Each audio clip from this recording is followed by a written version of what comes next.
তাহলে এই আন্দোলন তৈরিতে নিজের ঢোল নিজে পেটাচ্ছি না। আমার মতো নির্যাতিত নিষ্পেষিত হয়েছে একটা প্রুফ দেখাতে পারবেন কে, হু ইজ দিস গাই? সেই জায়গা থেকে সমালোচনাকে আমি ভালোবাসি। সমালোচনা না থাকলে মানুষ রাজনীতিবিদ নেতা হিসেবে গড়ে উঠতে পারে না। তো এই 18 আন্দোলন আর 19-এর ডাকসু না হলে জুলাই 24 হতো না, হয়তো এই ফেসিবাদের পতন হতো, হয়তো তার আগে হতে পারতো কিংবা পরে হতে পারতো। এবং এই যেই তরুণদেরকে বেস করে পরিবর্তন হয়েছে, এখন যাদেরকে দেখতে পাচ্ছেন ঢাকা বিশ্ববিদ্যালয়ের নেতৃত্ব ম্যাক্সিমাম ছাত্র অধিকার পরিষদ, যেখানে রিয়াদ ভাই, রাশিদুল ইসলাম রিয়াদ ভাই আমাদের প্রবাসী নেতা। ছাত্রদের আমরা 2টো বাসা ভাড়া দিয়েছি একসময় 45,000 টাকা, এবং তারপরে একটা বাসা ভাড়া দিতাম, 2টা চালাইতে পারতাম না। রিয়াদ ভাইকে বলতাম, ভাই শহীদুল ভাই আছে কিংবা আমাদের প্রবাসী অধিকার পরিষদের নেতারা আছে, কারণ আমাদের তো ফাইন্যান্স নেই, তাদের কাছ থেকে নিয়েই। এবং এটা ঠিক যে আমাদের এই জার্নিতে বিএনপি জামাতের অনেক নেতৃবৃন্দ কিংবা সাধারণ মানুষ অনেকেই ফাইন্যান্সিয়ালি বুদ্ধিভিত্তিক প্রচারণা আন্দোলনে সমর্থন দিয়ে বিভিন্নভাবে সহযোগিতা করেছিল। সুতরাং এই আন্দোলনটা এখন যেটা আমরা দেখতে পাচ্ছি, সে অনেকে মনে করছে যে আমরাই করেছি, আমরা এই আন্দোলনের বাপ মা। আন্দোলনের বাপ মা কেউ না, হয়তো অর্গানাইজিং অনেকে ভূমিকা পালন করেছে, স্যাক্রিফাইস করেছে। তাহলে ওই যদি রেটিং করেন, তাহলে এই আন্দোলন তৈরিতে নিজের ঢোল নিজে পেটাচ্ছি না। আমার মতো নির্যাতিত নিষ্পেষিত হয়েছে একটা প্রুফ দেখাতে পারবেন কে, who is this guy? No one. এত হামলা মামলার পরেও কিন্তু হাল ছাড়ি নাই।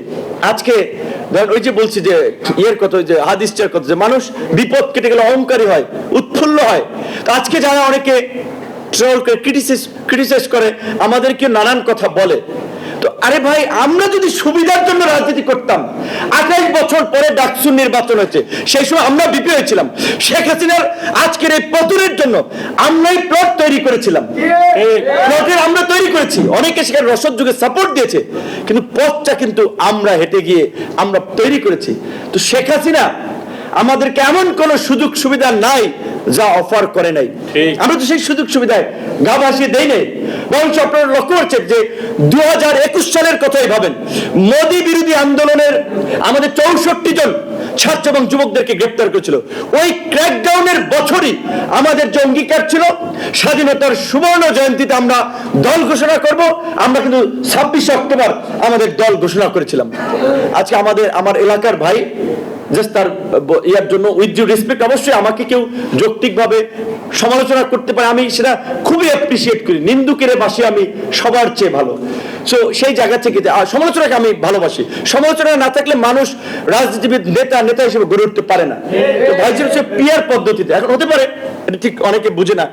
আমাদের দল 2021 সালে আমরা যখন ঘোষণা করি, আমাদের 21 দফা কর্মসূচিতে আমরা বলেছিলাম একই ব্যক্তি প্রধানমন্ত্রী দলীয় প্রধান হবে না, প্রধানমন্ত্রী রাষ্ট্রপতির ক্ষমতার ভারসাম্য আনয়ন করা হবে, সংসদে আইন করে নির্বাচন কমিশনের অ্যাপয়েন্টমেন্ট করা হবে যেন নিরপেক্ষ ব্যক্তিরা নিয়োগ পায়, সংখ্যানুপাতিক পদ্ধতিতে প্রতিনিধিত্বের মাধ্যমে প্রকৃত গণপ্রতিনিধিত্বের সংসদ নিশ্চিত করা হবে। এই কথাগুলো আমরা 21 সালে আমরা বলেছিলাম।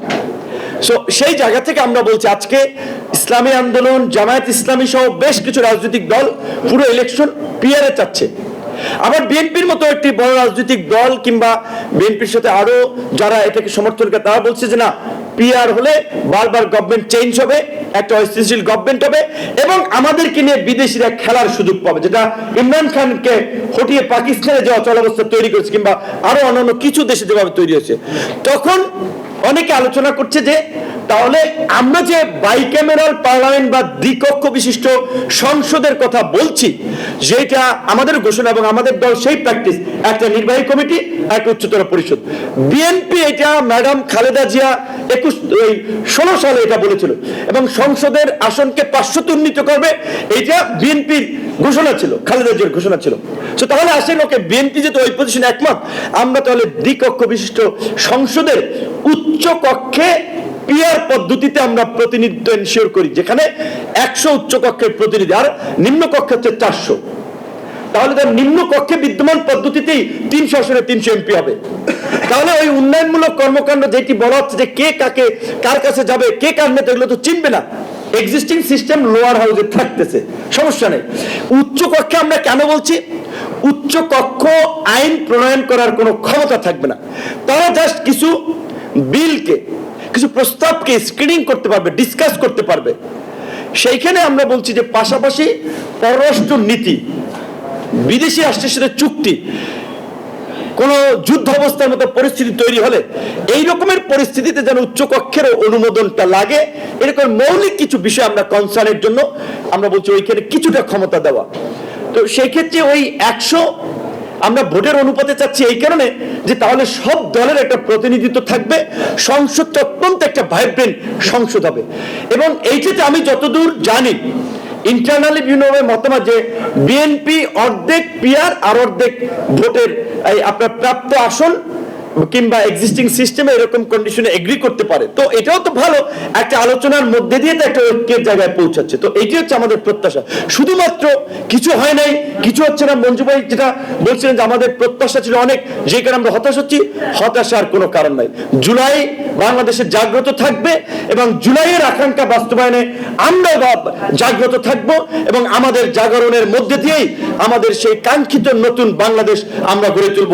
সকলে ইএফটি ফার্স্টের সাথে ট্রেড করুন যে কোনো জায়গা থেকে, ক্যাম্পাসে ক্লাসের ফাঁকে, ঢাকার জ্যামে বসে কিংবা ঘরে বসে। ট্রেডিং এখন হাতের মুঠোয়, তাই ট্রেড করুন যখন খুশি, যেখানে খুশি।